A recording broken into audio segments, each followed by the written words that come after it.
Мен нелерімді айтайын ба, сырларымды? Еш жерде айтпаған. Атырауда айтайын. Қашан бір жерде қоғамда ақы желініп бастайды, уже басталады. Бұзықтық басталады. Мынаның ақысы желінгеннен кейін келесі, енді ана ақыны толтыру керек қой. Келесі бір өжеу керек та ол ақыны. Ғабит Мүсіреп айтады, ата-ананың өтірігі баланың жүрегін суындыра береді дейді. Сөйтіп уақыт өте келе бала да өтірік айтатын болып шығады. Мына менің жанымда қалып қойғандар дейді, бұлар үлкен бүлікке жолығады дейді. Ал бұлардан кейінгі келетіндер, бұлардікінен үлкеніне жолығады. Олардан кейінгі келетіндер, олардікінен үлкеніне жолығады дейді. Оқып жатқан мамандығым өзіме ұнамай жүр. Әлде имам болайын ба, дін оқиын ба, молда болайын ба деген сияқты. Пайғамбар жанында атбегі сахабалар болған, кәдімгі атты деген түбін түсіріп қарайтын да, мысалға түйені қарайтындар болған. Дәрігер сахабалар болған пайғамбарымыздың жанында. Бұдан нені білеміз біз? Кімнің табиғатына не жеңіл келеді, сонымен айналысу керек. Шариғат оқыған жігіттер әлеуметтік желіде ілгері болып кетті. Көбірек насихатталып кетті. Өйткені жаттап шығады ғой олар. Мәтіндер жаттап шығады, Құран жаттап шығады. Олар имам болып келгенде дайын да. Сен бір сәтімен туылған баласың, алдыңды су оты қылып деп ше.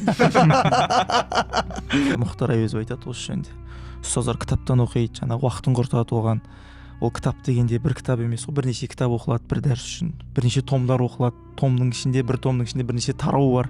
Сол тараудың ішіндегі бір сөйлем ғана жарауы мүмкін да. Алла тағала ертең жастық шағыңда не істедің деген кезде ұялып қалмайтындай дәрежеде тік тұрып жауап берілетіндей жастық ғұмырымызды өкінішпен өткізбейтіндей ғұмыр кешуді Алла баршамызға нәсіп етсін. Әмин.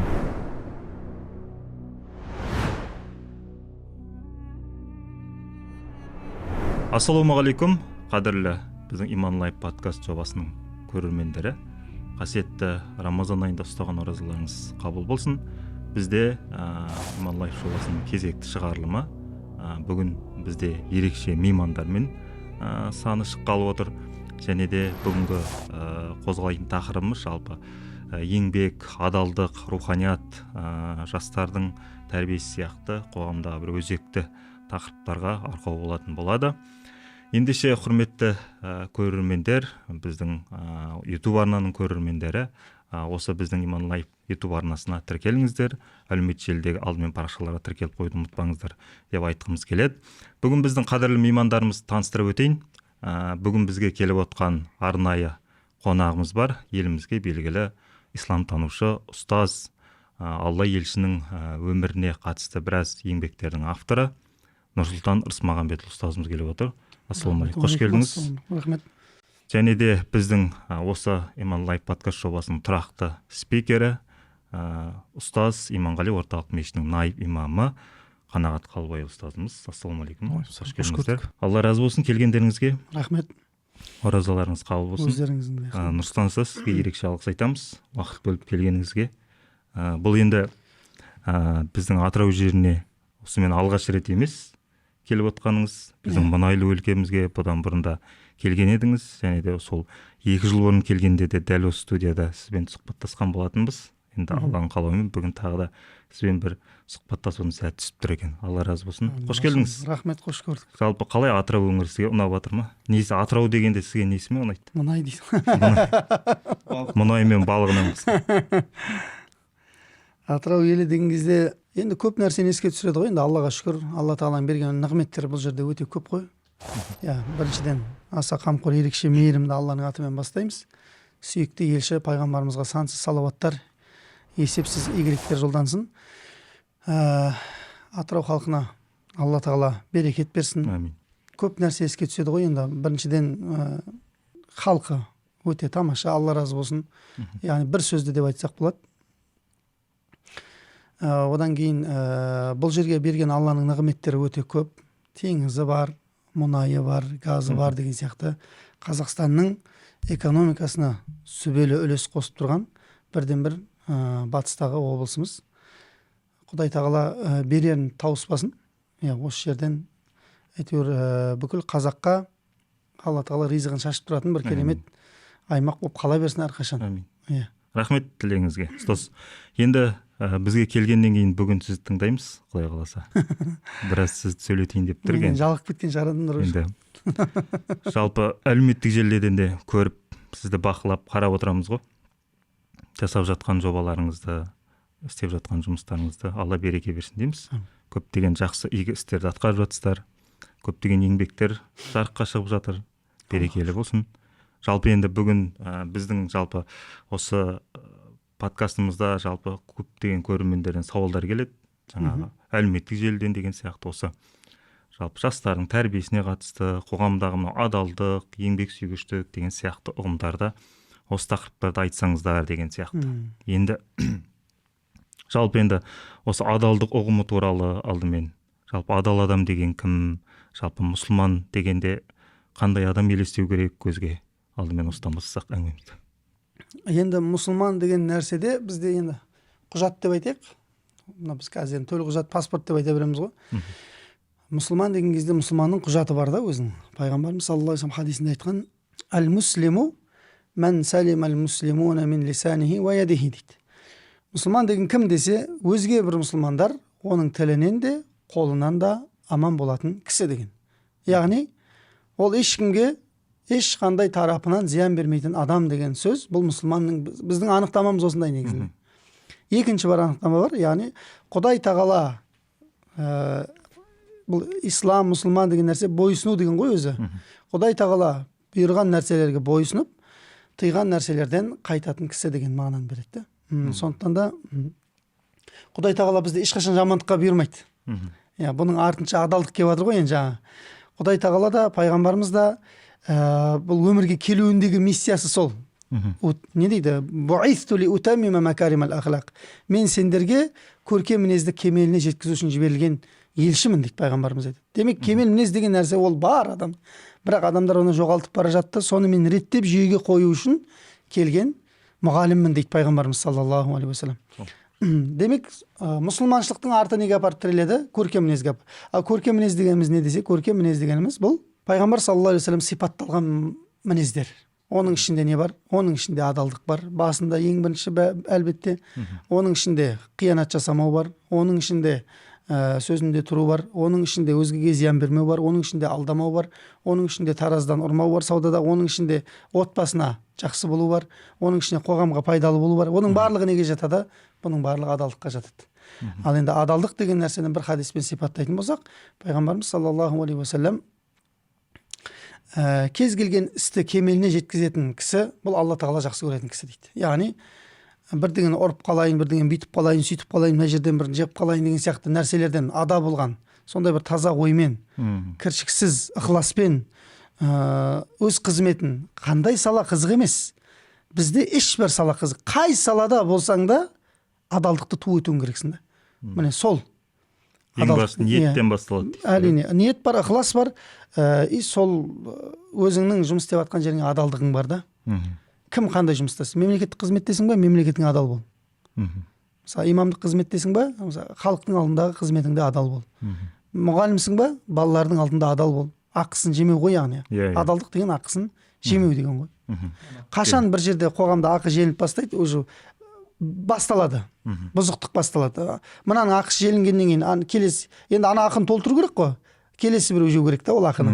Міне өстіп бір-бірінің ақысын жеумен кетеді. Жұмыста леви шығарып кететіндер болады ғой. Трактор айдаса керосин нұрлайды. Дәл сондай. Ұрлап мұсылман емес қой деп қойды. Мұсылман болу шарт емес қой. Алла пайғамбарымыз ұрлықшы болды, лағнеттеледі деді ғой. Бұл дейтін ана отар мемлекеттердің психологиясы дейді ғой негізі. Жаңа өзімдік емес, өзгенікін алып кету деген сияқты. Мысалы, көшені қарапайым шемішке шағып шашып кету, жеген нәрсесін көшеге лақтырып кетудің барлығы сол психологиядан да өзімдік емес деген. Мысалы, ауласын сыпырғанда да көршінің үйінің шетіне дейін сыпырып қояды да. Сыпыруға болмайды, ол өзінікі емес қой. Сондай түсінік ол. Менікі емес деген түсінік.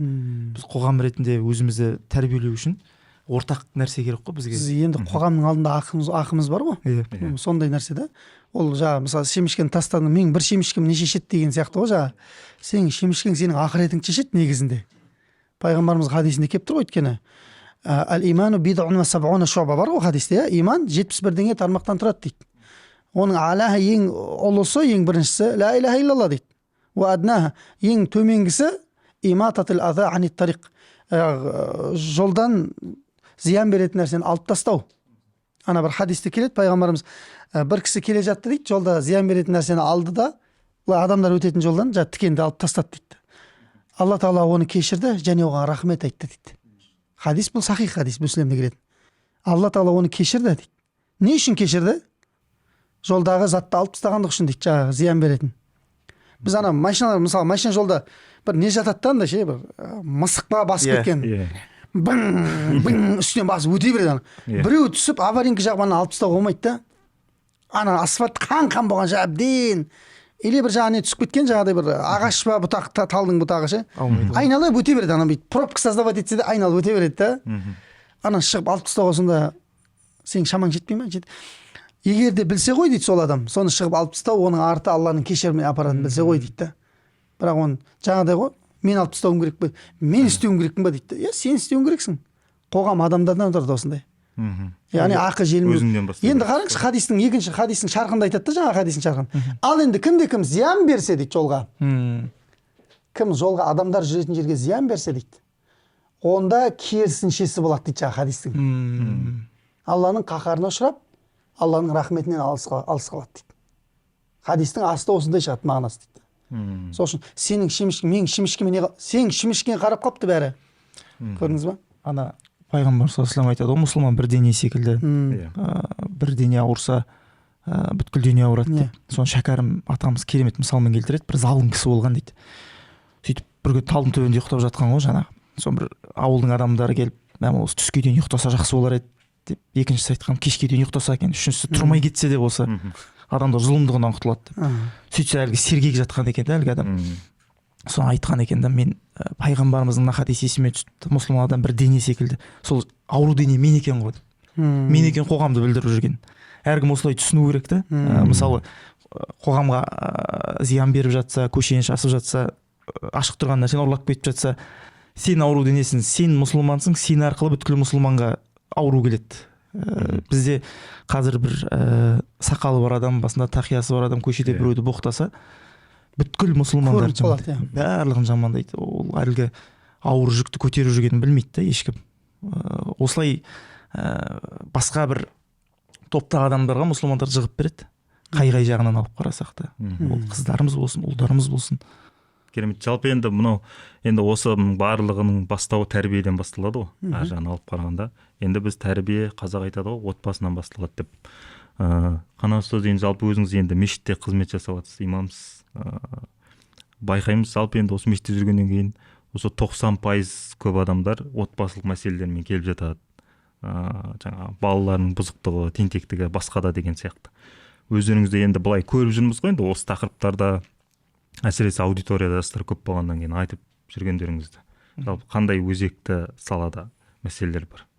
Бетпе-бет келіп жатқан сіздермен. Бірінші нәрсе, отбасыда ер мен әйелдің арасындағы қатынас қой. Ол бәрібір айналып келгенде жастар бір-бірін түсінбей жатады. Одан кейін үшінші фактор шығады, ата-ене деген. Әйтеуір айналып келгенде өмірлерін, мен айтамын негізі, просто өмір сүрейікші, жай қиындатпай, жаңағы келіп жатқан, неке қиып жатқан жігіттер мен қыздарға айтамын да, бір-бірлеріңе дәлелдеу. Өмір сондай ғой, жаңағы еркек өзінің еркек екенін дәлелдегісі келеді, дәлелдеткісі келеді, әйел өзінің әйел екенін дәлелдеткісі келеді. Сөйтіп жүрген кезде бір ана тәтті уақыттарын жіберіп алады. Тәтті уақыттарын жіберіп алады, бала келеді, бала келгеннен кейін болды ғой енді ары қарай. Детсадқа апару керек, өсіру керек деген сияқты. Бір баяғы шаблондар тастау керек секілді, әлгі біздің әкелеріміздің жаңағы мен жұмыстан келгеннен кейін келіп телевизор қарап пульт ұстап жатуым керек деген сияқты шаблондарды тастайтын уақыт келген сияқты. Ондай бір уақыт өтіп кетті ма? Өйткені сен кішкене кідіріп қалатын болсаң, балаңды телефон тәрбиелеп тастайды, балаңды YouTube тәрбиелеп тастайды. Тағы да көп қой енді нәрселер. Кішкене көшеге шығып келсе боқтап келеді ғой балаң. Үйде сен оны үйретпейсің. Көше үйрете береді. Одан кейін ата-ананың өзінің үйдің ішінде өтірік айтатыны бар. Ол да әсер етеді. Әлгі кім айтады? Ғабит Мүсіреп айтады. Ата-ананың өтірігі баланың жүрегін суындыра береді дейді. Сөйтіп уақыт өте келе балада өтірік айтатын болып шығады. Жаңағы көршің келген кезде мен жоқ деп айтшы. Жаңағы біреудің жаңағы дірелін сұрап аласың, болгаркасын сұрап аласың, соны бұзып тастайсың, бергің келмей отырады. Сөйтіп балаң айтасың, мен жоқ деп айта салшы. Ол бала оны көріп өскеннен кейін өтірік айтатын, біреуді алдайтын, алдаудың дұрыс екенін көріп өсетін бір бала өмірге келеді ғой. Соны шындық деп қабылдайды дейсіз ғой. Соны шындық деп қабылдайды. Енді бұл жерде ең басты нәрсе дастархан деп ойлаймын мен. Мысалы, біздің анамыз, әкеміз жұмыстан 6-та келеді. кешкі 6-тан келеді, 6-ға дейін тамақ бермейтін еді бізге, ұстап отырады, әкең келгесін тамақ ішесің. Сөйтіп барлығымыз жиналамыз дастархан басына, мысалы біз 7 баламыз үйде, жетеуміз жиналамыз, соған дейін шай бермейді. Обедте әкеміз бірде жұмыстан келсе, 1 мен 2-нің арасында ішесін, содан кейін 6 мен 7-нің арасында ішесін. Басқа уақытта әкең жоқ кезде тамақ ішу болмайды деген нәрсе болатын еді. Сөйтіп әкеміз келеді, әңгімелер айтылады. Енді бір уағыз ештеңе айтылмайды ғой енді, ол кезде бір намаз оқитын адамдар емес. Әңгіме айтылады, кетеді. Сол кезде айтылған әңгіме маңызды екен. Мысалы, сен көршіңді жамандасаң, немесе әлгі бір нағашыңды, жиеніңді деген сияқты әкеңнің інісін жамандаса, бала соны жек көріп өседі екен да. Сөйтіп өсіп келгеннен кейін араласпайтын бір отбасы шығады. Немесе көшенің басында ішетін жігітті жамандайды отырып алып. Сөйтеді де ренжиді. Мен балам неге араласпайды ағайын туыспен? Неге тойға бармайды ол? Мысалы, өсіп келгеннен кейін ерте бастайды ғой баласын. Бармайды ол, себебі жек көреді оны. Деген секілді нәрселер ол отбасындағы проблемалар басталады. Сол үшін де дастарханның басында ең болмаса бір дұрыс нәрселер айту, ең сөйлемеу керек шығар ең болмағанда деп ойлаймын енді. Иә. Енді ұстаз, жалпы қазір жастар тақырыбына кірдік қой. Қазіргі енді буын басқа ғой, білесіз ғой өзіңіз. Жаңағы Z, альфа, зумерлер деп бөліп жатады. Байқаймыз, сіздің де аудиторияңызда жастар өте көп тыңдайды, жастар көп қарайды деген сияқты. Жалпы қазіргі буынға осы бір құндылықтарды жалпы қалай үйретеміз? Жалпы оларды не қанағаттандырады жалпы сіздің ойыңызша? Енді мынау Абай атамыз айтқандай ғой, бала 3 жақтан тәрбие алады дейді, соның қайсына қатты көңіл бөледі, содан көбірек алады дейді ғой. Біріншісі әке-шешесі, екіншісі мұғалімі дейді, үшіншісі ортасы дейді. Енді әке-шеше үйде жоқ, бос емес. Мұғалімді тыңдамайды. Өйткені мұғалімді төмпештеп тастағанда ата-аналар ше. Қадірі жоқ. Қадірі жоқ, баланың алдында мұғалімнің сөзі өтпейді қазір. Өйткені не? Бірдеңе де біреудің баласына сөйлесең болды. Шат шулатады, астыңнен жазады, өйтеді. Міне сол мұғалім құрметтелмегеннен кейін ода білім болады деп айта алмаймыз біз. Мысалға, бізде қазақта батасын алу деген нәрсе бар ғой, дұрыс па? Әке-шешеңнің батасын ал дейді, үйленетін кезде де. Мысалы, оқуға шығатын кезде де ұстазыңның батасын алып кетіп барып дейді. Бұл неге айтылған? Бұл разылық қой, бата деген, разылық. Бұған тарихта оқиғалар көп та, бұндай оқиғалар. Разылығын алмай шыққан адамның жаңағыдай жетістікке жете алмайтындығы жайында оны бәрібір бірдеңе ұстап тұрады тағдырында ше. Сондықтан бұл барлығының разылығы. Ал енді сен өзің құрметтемейтін адамның қалай разылығын алуға барасың мысалы. Сондықтан бұл екі тараптан да бізде не болмай тұр ғой, Абай атам айтқанда, екі тараптан да былайша айтқан кезде жақсы бір қарым-қатынас болмай жатыр ше. Бізде уақыт жоқ, папа да ақша табамын деп жатыр, мама да ақша табамын деп жатыр, бірақ ол ақшаны не істейін деп жатқанын білмеймін, бірақ ше. Екеуі де ақша табуға. Көк кредит бәрі мысалға да, кредит төлеу. Сананы тұрмыс билеген заман. Сондай. Материалдық жағына ғана баланың көңіл бөлеміз, жаңағыдай барып атсың ба, бүйтіп атсың ба, жаңағыдай сабаққа барып келсе болды, сұлбасы оның руханиятында не болып жатқан ешкімнің шаруасы жоқ. Ашылып сөйлесіп жатқан әке де жоқ. Онымен бір дұрыс мәміле қылатын ана да азайып барады да. Тек бақырып шақырып сөйлейтін жағдай. Ана төлей алмай жатқан банктегі қарызының ақшасын үйден келіп алатын адамдар. Ешкім тыққан жоқ қой сен апарып қарызға, өзің бардың ғой. Сол үшін де бұл барлық балаға әсер етеді. Енді қаққа барады соңында ол бала? Ортаға барады. Сөйтіп ол ортасынан көрген нәрсесін алады. Ал енді әке-шеше тағы да тексеріп жатыр ма, балаң қай ортамен жүрген, достарың кім деп сұрап жатыр ма? Жоқ. Қандай адамдармен жүр, кімнің балаларымен жүр, түк қызық болып жатқан жоқ. Барып жатыр, келіп жатыр, болды. Сондықтан да бұл арадағы байланыстың барлығы, міне бағанада айтып жатырмыз ғой, телефон келді, жақында алыстатты да, алысты жақындатты бізге. Үйдегі адамдардың не болып жатқан ахуалын білмейміз. Даже кешкі аста балаңның қақта жүргенін білмейсің, жоғарыда айтып жатыр ма, ана бөлмеде жатыр ма? Әрқайсысы телефонмен шақырасың, тамақ ішіп кет деп кел. Дұрыс па? Бірақ Америка мен Иранда не болып жатқан білесің. Ол сен араңда пәленбай мың километрлер бар да, 5-6 мың километр. Міне осындай өмірде өмір сүріп жатырмыз біз да. Енді мен айтқандай, бұл қаққа апарады мен білмеймін ше, белгісіз да бұл нәрсе. Бірақ бір білетін бұл жақсылыққа апармайды. Басымен кеткен балалар жаңағы хадисте тура айтылған нәрселер келейін деп тұр ғой. Жаңағыдай қиямет жақындағанда күң өзінің қожайын туады деді ғой пайғамбарымыз саллаллаху алейхи вассалам. Яғни әке шешенің тілін алмайтын тіл азар балалар өмірге келеді дейді. Әке шешенің үстінен үкім жүргізетін дейді. Қазір кішкентай 6 жасар бір шыңғырсыншы, бәрін істеп бересің анаған ше. Бір шыңғырып жыласын, бәрін істеп бересің. Көрдіңіз бе? Осындай заман. Жаһандану деп айтып жатыр ғой, қазір сол бір жаһанданамыз, заманауи боламыз деп жаңағы батыстың басқа да бір заманауи болмай ақ қой, сол керек еді деп қойдың. Ой деп айтсаң басың бәлеға айтып тұр ғой. Интернет шектеп тастау керек сияқтандай. Қазір Балаларға безлимит деген нәрсе. Жоқ, балаларға шектеу керек сияқты, балаларға 18 жасқа дейінгі балаларға кіргізбей ма? Бірдеңе жасау керек айтты. Дәл бұлай кете беретін болса, сайттар ашу керек па оларға? Себебі сұмдық қой. Анау хадисте келеді ғой, әр жыл өткен сайын өткен жылыңды аңсайсың деген. Жаңағы хадистер бар ғой. Жыл өткен сайын адамзат бұзыла береді. Әркімнің өзінің өткен жылдарын аңсайды дейді. Мысалға біздер баяғы балық шағымыз күшті еді деп айтамыз ғой. Уақыттың да қадірі, ұйықта деп ұрып жатқанда ұйықтамайтын едік қой деп ше. Неге балық шағымызды аңсаймыз? Біз ол кезде телевизор болған жоқ. Аяқ киім дышыға да бәріне де бір аяқ киім. Дұрыс па? Особо ауыстырып киетін киім болған жоқ. Анаған бір киім, мынаған бір киім, қонаққа бір киім деген сияқты.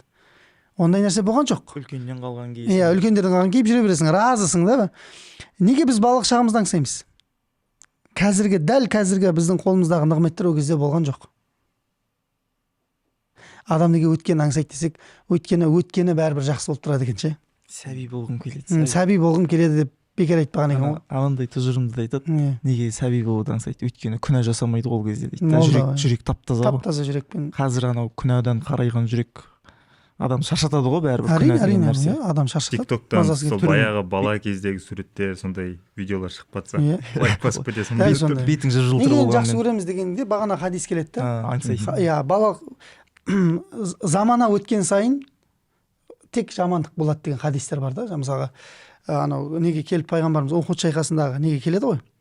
Өмірден өтуінен 14 күн бұрын Ухуд шайқасына келеді де, жаңағы қаза болған 70 сахаба бар ғой, шахид болған. Солардың қабірінің жанында тұрып, қасында сахабалар бар, Омарлар тұр, Абу Бәкірлер тұр, радиаллаху анху. Сендер өте жақсы уақытта өмірден өтіп кеттіңдер деп айтады пайғамбарымыз.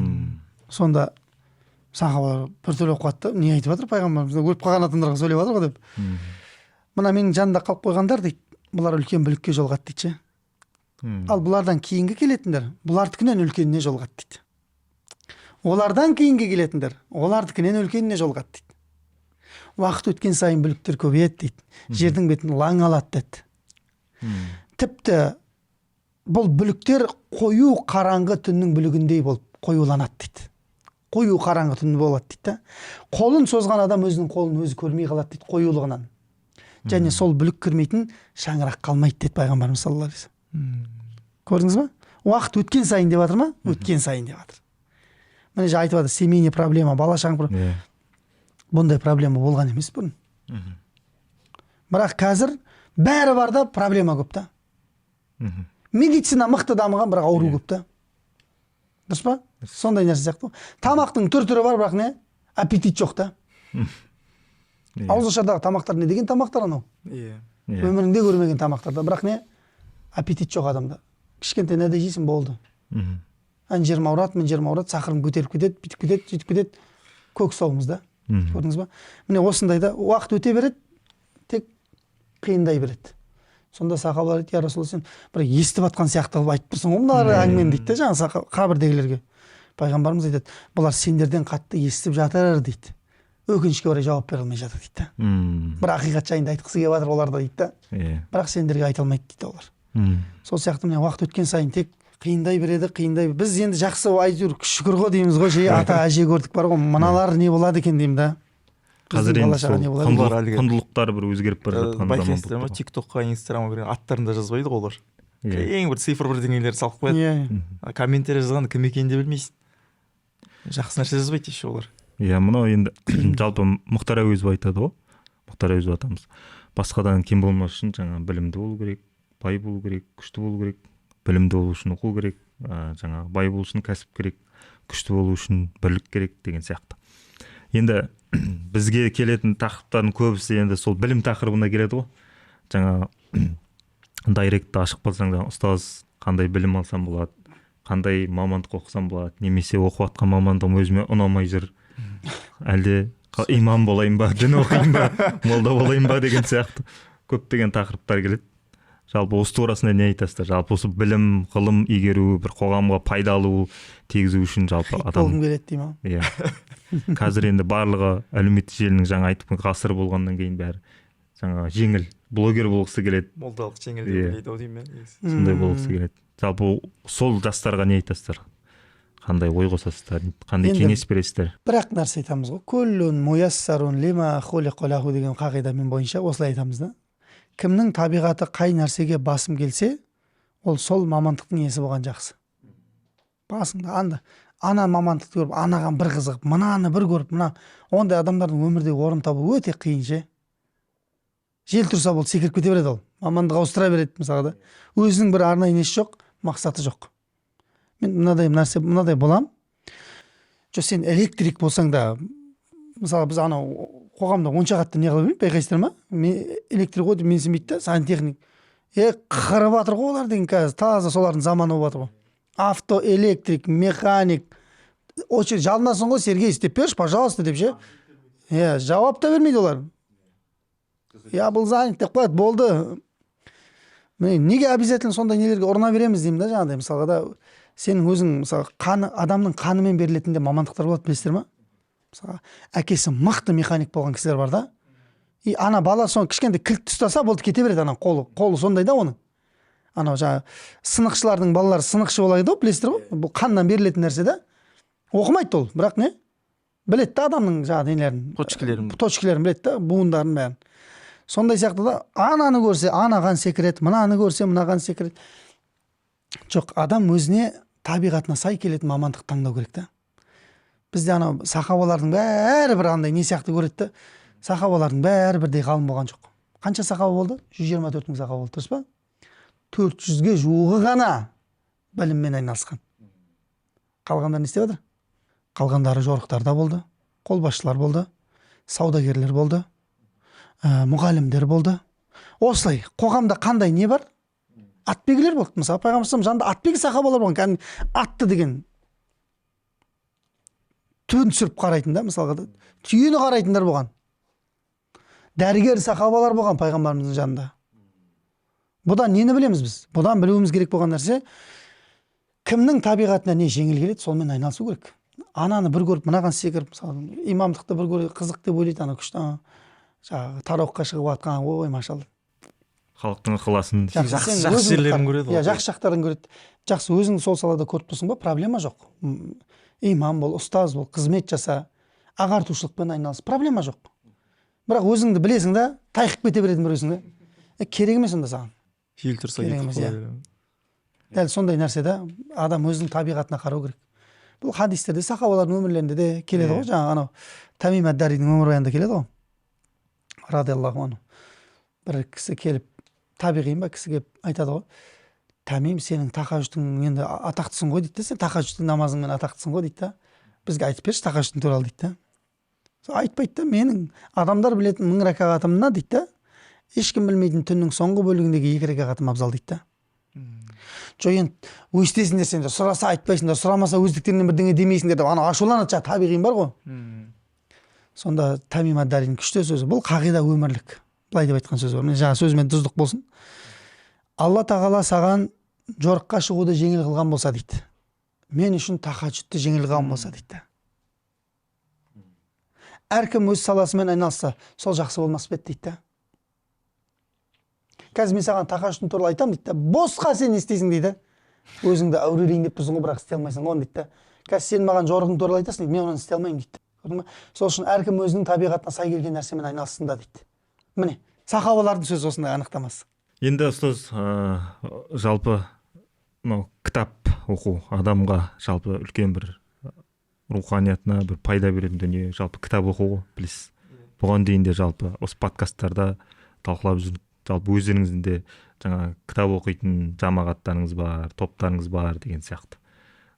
Кітап оқудың пайдасы туралы бір созғызып кетсеңіз, қандай кітаптар оқыған дұрыс? Жамағат ойлайды ғой, жаңа ұстаздарға рахат, кітаптан оқып алып айтады.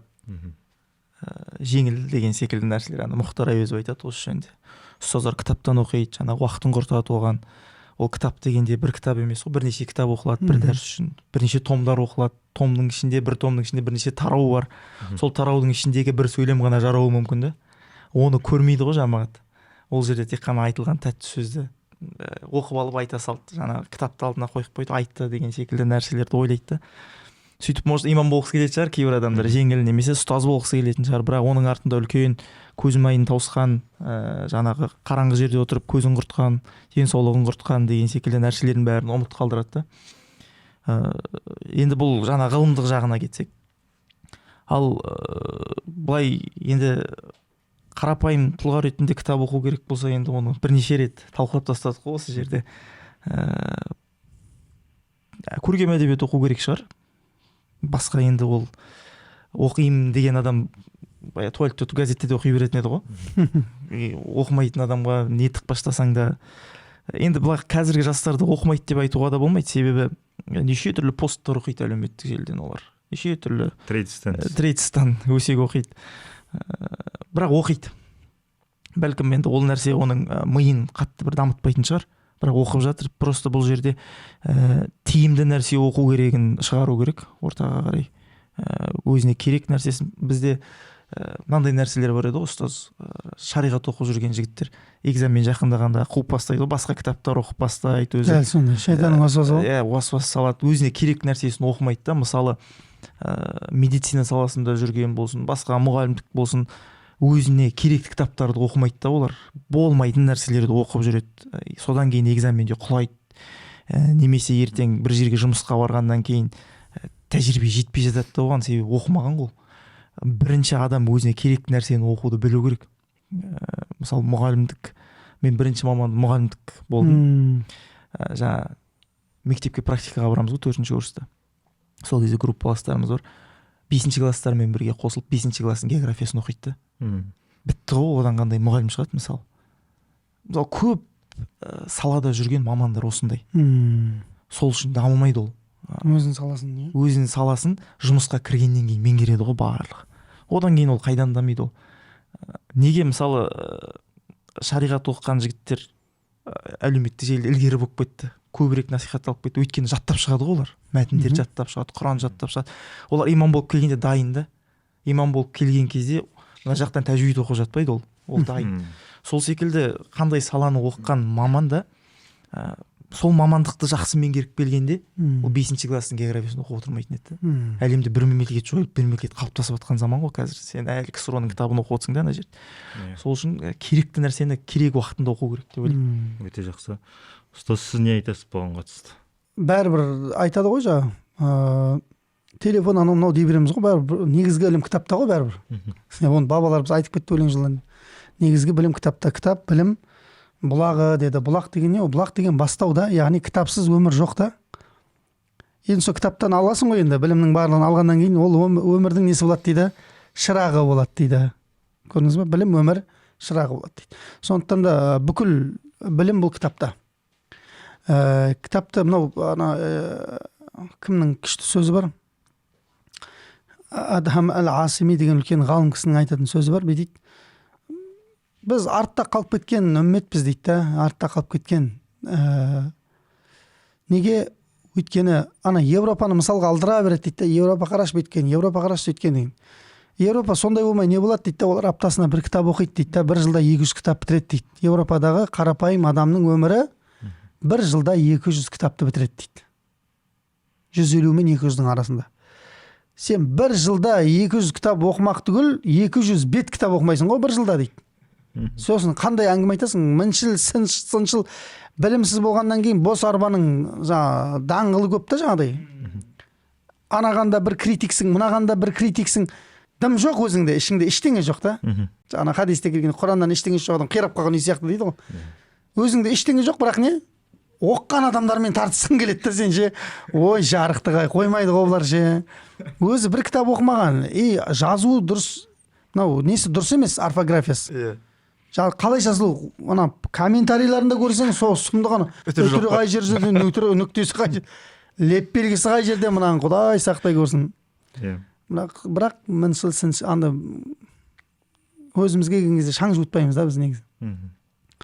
Бірақ біз негізі өте аз оқимыз кітапты. Өте аз оқимыз. Мына телефон шыққалы, машалла, өте қойдық, жақсы қойып барады. Жоқ деп айта алмаймыз, бар. Қазір Аллаға шүкір, мынау бауырларымыз, ағаларымыз кітап оқитын ортақ не қылып жатыр ғой, қалыптастырып жатыр. Бұл өте жақсы нәрсе. Өстіп теңізге тамшыдай болса да үлес қосып істей береміз енді. Бірақ бір уақыттар келеді бәрібір. Бұл телефон тоқтап кітап оқитын заман келеді бәрібір. Қазір енді жаңағы жеңіл, тілге жеңіл жазылған кітаптарда көп шығып жатыр ғой, жаңағы саммария әдісімен деп айтып жатады. Ауыр жазсаң түсінбей жатыр ғой енді. Фразеологизм болсаң вообще түсінбейді, не айтып жатыр, ит арқасы қиғанда дейсің. Не деген ол ит арқасы қиғанда? Жалпы кітап оқимын деген жастар, жандар үшін мүмкіндік өте көп қой. Көп болғанда өте көп болып тұр ғой. Иә. Жалпы сіздің де бұған дейінгі еңбектеріңізді енді жаңа оқыдық, бәрін керемет. Енді соңғы шыққан еңбектеріңізді көріп танысып жатырмыз, Алла елшісінің өміріне қатысты. Осы еңбек туралы айтып кетсеңіз, қандай оқиғалар қамтылды, жалпы оқырмандарға жаңа жеңіл оқуға арналған қандай әдістері бар ішінде деген сияқты. Енді өте жеңіл тіл таңдалынды. Пайғамбарымыздың өмірбаянының 2-ші томы. Егінді мынадай нәрсе ғой, бір уақытында бір тағдыр деген Құдайдың жасаған кейбір әдемі тағдырлары бар да, күшті. Мынау сабақ дейіне сәтімен дейді ғой. Бір уақытында шыққан кітап болды ғой. Қоғам депрессияда жатқан кезде ше. Бізде қазір депрессниктер ғой бәрі. Бірдеңе болса ол депрессияға түсіп кете береді ше, адамдар. Өзін жоғалтады, жаңағыдай. Тура сол адамдарға осы кітап бір уақытында, ол да бір ағамыз айтады, сен бір сәтімен туылған баласың, алдыңды су оты қылып деп ше. Соқсап бір өте сәтімен шыққан кітапты ойлаймын. Неге? Өйткені бірінші томда біз пайғамбарымыздың ата тегінен бастап мына Хира тауында, Хира үңгірінде, Нұр тауында отқан жерінен бітеді да. Яғни пайғамбарлық келгенге дейінгі кезің. Бұл кіріспе ғой, тек бұлай танысу. Нағыз ислам осы 40 жасынан жаңағы Хира тауынан басталады ғой. 13 жылдық меккелік өмір бар, 10 жылдық мәдиналық өмір бар. Мына 2-ші томның қызығы 13 жылдық меккелік өмірді, сол меккелік өмірде білесіздер ғой, өздеріңізде сира оқыдыңыздар. Тек қана таяқ жеумен жаңағыдай сабырдың несі ғой, пайғамбарымыздың жаңа көрсеткен мінездері. Тек таяқ жеу. Сахабалар да таяқ жеу, Біләлдің таяқ жеу, Амир ибн Фухайра, мынау, ананың әке-шешесінің өлуі мысалға да, Хаммардың әке-шешесінің қайтыс болуы, пайғамбардың өзінің келген қаншама соққылар, Құран оқимын деп Абдулла ибн Масғудтың таяқ жеу, ананың қылыш көтеремін деп ананың таяқ жеу, кілең таяқ жеу. Соңы мынау үйрететіні бұл кітаптың 2-ші томның. Соңы не болады дейді, бәрібір өмір бұндай күйзелістерден тұрмайды деген нәрсені үйретеді. Әрбір оқиғадан алынатын ғибраттар бар, сол жерде күшті мысалдарды келтіреді. Бұл өмір бәрібір тек қана күйзелістерден, жеңілулерден тұрмайды өмір. Дәл қазір сенің басыңда болып жатқан нәрсе бұл алғашқы жеңістің бастамасы. Қалай? Кейде қатты болып кетеді ғой проблема, үздіксіз бірден соң бір қатты. Соны айтады ғой ғалымдарымыз. Таң ататын кезде қатты қоюланады дейді. Түннің ең соңғы бөлігі, хадисте қайта келе ма? Түннің ең соңғы бөлігі, тахаджуд намазы туралы айтқан кезде. Неге түннің ең соңғы бөлігі айтыла береді десек, түннің ең соңғы бөлігі ең қатты қоюланатын уақыт екен. Айдың да көрінбей қалатын уақыт екен. Көрдіңіз ба? Демек ар жағында не кеп тұр оның? Ататын таң кеп тұр да. Ол сондай нәрсе дейді. Осы 2-ші томда соны түсіндіргісі келеді ғой. Түгелімен. Осындай қиыншылықтардың бәрінің соңы ақырында Алла елшісінің миғражға апаруымен бітеді. Исра миғраж деген енді мұғжизаның пигі ғой. Мұғжизаның пигі. Пайғамбарлығы Құраннан кейінгі да. Ешбір пайғамбарды олай көтермеген Алла Тағала мысалға да өзінің құзырына Сидратул Мунтахадан ешкім өтпеген. Сондай нәрселердің барлығын көрсетіп, соңында жеңіспен жәрде Мәдинада келеді. 2-ші том сол Мәдинаға кірген жерінен бітеді. 13 жылдық өмір, 400-дей бет жазылды. Ішінде бір ерекшелігі оқиғаның тек сылдыратқан оқиғалар емес. Оқиға ғибраты, өнегесі міндетті түрде. Оқиға алынатын ғибраты, өнегесі. Оқиға алынатын ғибраты. Қызығы қазіргі біздің қоғаммен байланысы. Дәл қазіргі біздің көрініміздегі дерттер бар ғой, сол дерттермен байланысы да. Керемет. жалпы енді өзіңіз сапар оқыған адам өкінбейді, құдай қаласа. сапарда Жас па? көп жүресіз ғой. Иә. Сол кітап жазуға жалпы қалай уақыт болады? Қалай үлгересіз? Сапар жалпы? мынадай менде. Мен нелерімді айтайын ба, сырларымды? Неше жерде айтпаған. Атырауда айтайын. Бір качалка бересіздер ма деп қойды. Мынадай ғой, сапарға шығатын болсам, мысалға 15 күн сапарды белгілеймін да. Қазір міне уже нешінші күн болды бізде, Рамазан нешінші күніміз? 13-ші күні ма Рамазанның? 13 болу керек бүгін. 2 март қой. Иә. 13-ші күні болатын болса, мен сапарда жүргеніме мінекей 13 күн болды. Әлі үйге барған жоқпын. Рамазан басталғаннан бері осы елдің ішінде беріп қойған уәделерімді орындап жатырмын сапарда. Әлі менің бір 4 күндей сапарым бар, құдай қаласа. Содан кейін барып елге қайтам. Алматыға енді Алматыға қайтқанда да ол жерде де әлі не бар, біткен жоқ әлі график. Менде түгел Рамазан осылай қойылып қойған. Енді Рамазан біткеннен кейін Алла қаласа умрамыз бар. Бала шағаның несібесі бар деген сияқты. Умрамыз біткеннен кейін сол екі ортада уақыт болады. Отбасыға көңіл бөлетін уақыт бар. И ары қарай тағы бір уақыт бар. Менде ол кітап жазуға кететін уақыт. Кітап жазу үшін елде болмаймын, көбіне сыртқа кетіп қаламын. Тыныштыққа. Иә, тыныштыққа. Өйткені мынадай ғой, бізде қазір денеміз дәу ғой, білесіз бе Қажеке? Денеміз дәу да, бірақ бізде өкпе кішкентай. Өкпең болса жарылып кетесің айтып берді. Шақырылған жерге бармасаң, араласпай кетеді сен. Сен қызық емессің, кітап жазып жатсың ба, басқа жазып жатсың ба? Ешкімге қызық емес. Қашан бітеді кітабың? Чот ұзақ болып кетті, одақ қаяқтан бітеді? Сен кілең шақыруларың бітпей жатыр ғой. Босайсың ба, босамайсың ба, босайсың ба, қызық емес. Сол үшін Жалпы сыртқа шығып кетемін, ешкім ренжімес үшін ше. Шығармашылық адамға еркіндік керек деп жатады ғой. Дәл сондай ғой. Еркіндік керек, ойлану керек. Мысалға мен бірден жазып кетпейміз ғой, структурасын құрастырамыз бірінші. Не айтайын деп жатырмық бұл томда? Қаңқасы дейміз ғой, қаңқасын бір құрастырамыз. Соған қатысты кітаптардың бәрін жинап алып сол тақырып. Бұл оңай емес ше, қазір бір кітап бітіп шыққанға дей береміз ғой жаңағыдай. Оған жаңағы шабыт керек. Иә, әр кітабың әр туылған балаң сияқты роддомнан күтіп алған деп жаңа өткенде айтты. Қасым ұстаз ұрайды. Стивен Цвейг дейтін бір жазушы болған. Сол түнде жазатын болған ғой, тек түнде. Адамдар ұйықтаған кезде. Иә, гостиницаны жалдап алып терезенің бәрін жауып тастайды екен. Қап-қараңғы 24 сағат қап-қараңғы болып тұрады екен бөлмесі. Шабыт келу үшін. Сол секілді сізге де шетелге шығып шабыт болып. Иә, көбінесе араб елдерінде боламын, бірақ өйткені бір сұрақ не туындаса барып университеттерден, ғалымдардан, кітапханалардан сұрай қоямын да. Көбіне араб елдерінде боламын.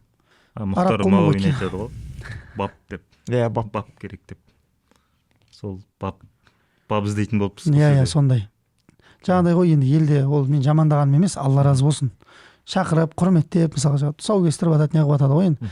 Бірақ бұның барлығын разы қылып біте алмайсың сен елдің бәрін. Мен түсінгенім сол ше. Ешкімді разы қылып біте алмайды екенсің ше.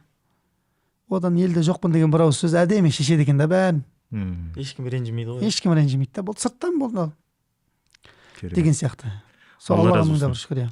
Тамаша, Алла разы болсын, жазарыңыз көбейе берсін. Амин. Алдағы уақытта да жақсы бір тың керемет туындылар күтеміз. Күшті туындылар бар, идеялар бар негізі. Құдай өмір берсе, иә. Алла нәсіп етсін. Кітап қалады ғой енді бәрі. Иә. Ол адам өміріндегі бір үлкен қазына ғой кітап деген, жаңа өзіңіз айтқандай.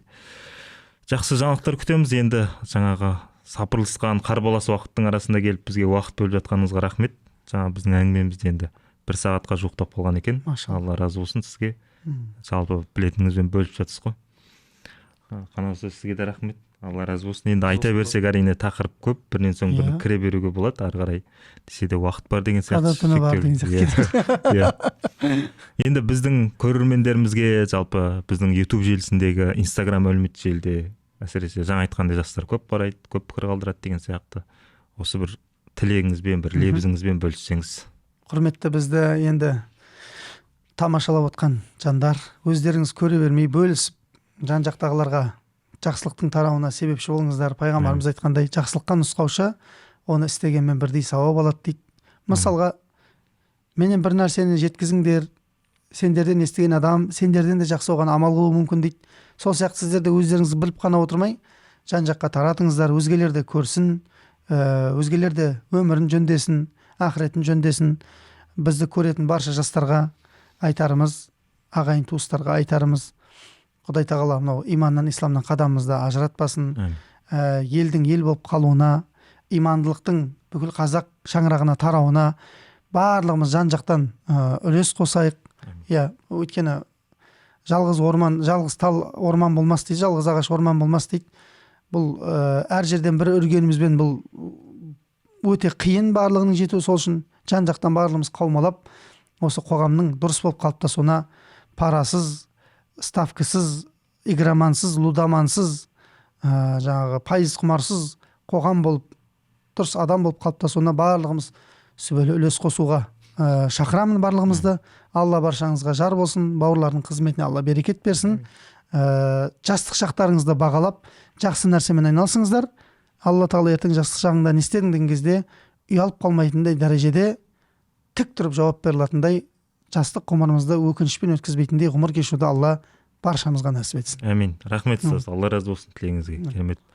Сізге де рахмет. Рахмет. Енді сізбен келесі подкастта тағы жолығамыз. Қоштаспай ақ қояйық. Келесіде сізге береміз сөзді. Алла разы болсын. Уақыт болып келгеніңізге, сапарыңыз сәтті берекелі болсын. Алдағы ойға алған жоспарларыңыз сәтімен жүзеге ассын дейміз. Құрметті біздің көрермендер, осы жалпы подкастымызда, осы сұхбатымызды жақындарыңызбен, достарыңызбен бөлісіңіздер, жақсы пікір қалдырыңыздар. Осы қасиетті айдағы жасап жатқан игі істеріңіз, амалдарыңыз, оразаларыңыз қабыл болсын. Аумин. Келесі біздің осы подкастымызда жүздескенше аман сау болыңыздар.